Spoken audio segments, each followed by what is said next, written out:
বেহেশতে যাওয়ার জন্য অলি হওয়া শর্ত। আর দেশের মধ্যে কত অলি আছে, এই অলিদের বংশের মধ্যে জন্মগ্রহণ করছে বাংলাদেশের জাতির পিতা, বাঙালি জাতির পিতা বঙ্গবন্ধু শেখ মুজিবুর রহমান। অলি পরিবারের হওয়ার পরে দেশের জন্য সারা জীবন কাজ করেছে, এজন্য সে জান্নাতে যাবে, এতে কোনো সন্দেহ নাই। জোরে বলেন ঠিক কিনা? আপনি যতই বিরোধিতা করেন, বিরোধিতা করে কোনো লাভ নাই, কারণ বেহেশতে যাওয়ার জন্য আল্লাহ তাআলা উসিলা খুঁজবে। সেই সুবাদে আগেও বলছি, আজকেও বলি যে বাংলাদেশে 18 কোটি মানুষের মধ্যে মহিলা যদি থাকে অর্ধেক, এই অর্ধেক মহিলা 8-9 কোটি মহিলার মধ্যে 10 জন যদি জান্নাতি মহিলা থাকে, এর মধ্যে প্রধানমন্ত্রী শেখ হাসিনা এই 10 জন জান্নাতি মহিলাদের মধ্যে একজন জান্নাতি মহিলা। জোরে বলেন ঠিক কিনা? আপনি বিরোধিতা করতে থাকেন, এতে কোনো আমার অসুবিধা নাই। আপনার মৌলবী থাকলে আপনি নিয়ে আসতে পারেন, আপনার হুজুর থাকলে আপনি নিয়ে আসতে পারেন।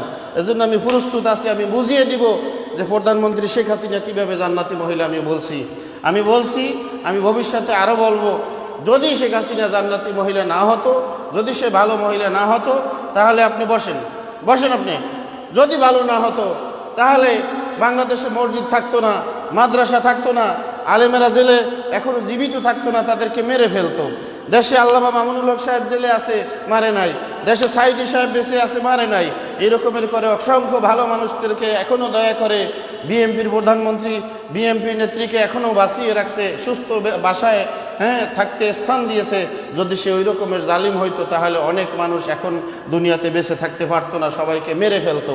কাজেই আপনাদের অপপ্রচার ভুলে যান, আজকে থেকে স্বীকার করতে বাধ্য হন যে উন্নয়নশীল দেশ এই বাংলাদেশ উন্নয়নের পিছনে প্রধানমন্ত্রী শেখ হাসিনার হাত রয়েছে।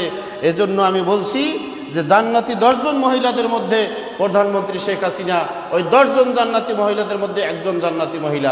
জোরে বলেন ঠিক কিনা? বিরোধিতা করলে আমার কোনো অসুবিধা নাই, আপনি বিরোধিতা করতে থাকেন। আমি বলছি, আরো বলবো ভবিষ্যতে। আল্লাহ পাকের ইচ্ছাকে আমি আল্লাহ তাআলাকে ভয় করি, দুনিয়ার কাউকে ভয় করি না।